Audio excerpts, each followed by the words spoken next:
പണ്ടൊക്കെ അയലക്കത്തൊരു കല്യാണമുണ്ടെങ്കിൽ തലേ ദിവസം പരിസരത്തുള്ള 4-5 വീടുകളിൽ ഈ കാണുന്ന പോലെ കോഴിയുടെ കൂമ്പും കരളും മാങ്ങയും ഒക്കെ കൂടി വരട്ടിയത് തന്നെയാവും കൂട്ടാൻ.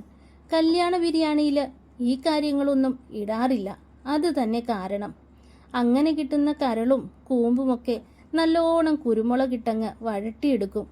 കരളിൻ്റെ ചൊക്ക് കുറയ്ക്കാനും കുരുമുളക് പെരുത്തിടുന്നത് നല്ലതാണ്. അന്നൊക്കെ കല്യാണങ്ങൾക്ക് അയൽപ്പക്കക്കാരും ബന്ധുക്കളും ഒക്കെ തന്നെയാണ് കല്യാണ വിഭവങ്ങൾ ഒരുക്കുന്നത്. പന്തൽ കെട്ടുന്നത് മുതൽ മണിയറ ഒരുക്കുന്നത് വരെ എല്ലാവരും കൂടി. അതിനിടയിൽ ചെറുക്കൻ്റെ വീട്ടിൽ പോകുന്ന ഒരു പരിപാടിയുണ്ട്. അങ്ങനെ പെൺവീട്ടുകാരൊക്കെ ചേർന്ന് ചെറുക്കൻ്റെ വീട്ടിലേക്ക് പോകുമ്പോഴാണ് അതുവരെ കാണാത്ത പല ദേശങ്ങളും ആദ്യമായി കാണുന്നത്. ട്രിപ്പ് ജീപ്പിൽ ഉന്തിത്തള്ളിയും തിങ്ങിഞ്ഞെരുങ്ങിയും തൂങ്ങിക്കിടന്നുമാണ് ആ പോക്ക്. അന്നത്തെ കുട്ടികളുടെ യാത്രകളും സർക്കീട്ടുമൊക്കെ അതുമാത്രമായിരുന്നു. വർഷത്തിലൊരിക്കൽ ഒരു പുത്തനുടുപ്പ്. അക്കൊല്ലം എത്ര ആഘോഷങ്ങളുണ്ടെങ്കിലും ഉടുപ്പ് അത് തന്നെ. കൂടുതലൊന്നും അന്നത്തെ കുട്ടികൾ ആഗ്രഹിച്ചിരുന്നുമില്ല. ജീപ്പ് എത്തുന്നിടത്തു നിന്നും പിന്നെയും കാണും ഒരുപാട് ദൂരം ചെറുക്കൻ്റെ വീട്ടിലേക്ക് നടക്കാൻ. അങ്ങനെ നടക്കുന്നതിനിടയിലാണ് പല കാഴ്ചകളും കണ്ണിലുടക്കുന്നത്. അക്കൂട്ടത്തിൽ എൻ്റെ കണ്ണിലുടക്കിയ ഒരു കാഴ്ചയായിരുന്നു വയലറ്റ് നിറത്തിലുള്ള കൊക്കോക്കകൾ. അതുവരെയും ഞങ്ങളുടെ നാട്ടിലെവിടെയും അത്തരമൊന്ന് കണ്ടിട്ടില്ല. ഇങ്ങനെ കാണുന്നതിലെല്ലാം കണ്ണുടക്കി ഏറ്റവും അവസാനം ചെറുക്കൻ വീട്ടിലെത്തുന്നത് ഞങ്ങൾ കുട്ടികളായിരിക്കും. അപ്പോൾ കഥ പറഞ്ഞിരുന്ന നേരം പോയി.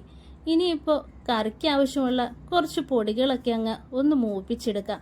അതിനായിട്ട് കുറച്ച് മുളക്, മഞ്ഞൾ, മല്ലി, ഇച്ചിരി ഇറച്ചി മസാല എന്നിവയൊന്ന് ചട്ടിയിലിട്ട് നല്ലോണം ചൂടാക്കിയെടുക്കണം. മസാല മൂത്ത് നിറം മാറി വന്നു കഴിഞ്ഞാൽ കഴുകി വൃത്തിയാക്കിയ കരളും കൂമ്പും മാങ്ങയും അരിഞ്ഞു വെച്ചിരിക്കുന്ന സവോള, ഇഞ്ചി, വെളുത്തുള്ളി, മുളക് എന്നിവയും കൂടി ചേർത്ത് കൊടുക്കണം.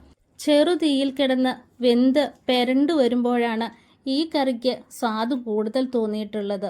ഇനിയിപ്പോൾ ഇച്ചിരി പച്ച വെളിച്ചെണ്ണയും 1/2 ഗ്ലാസ് വെള്ളവും ആവശ്യത്തിന് ഉപ്പും കൂടെ ചേർത്ത് ചെറുതീയിൽ അടച്ചു വെച്ച് അങ്ങനെ വേവിച്ചെടുക്കാം.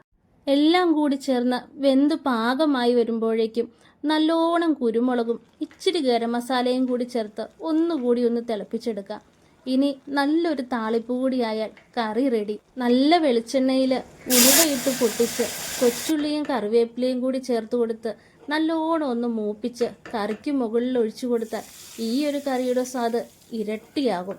അപ്പോൾ പിന്നെ ചൂടോടെ തന്നെ അങ്ങ് വിളമ്പാം. വീഡിയോ കണ്ടുകൊണ്ടിരിക്കുന്നവരെല്ലാവരും സബ്സ്ക്രൈബ് ചെയ്യാനും കമൻറ്റും ലൈക്കും ചെയ്യാനും മറക്കരുതേ.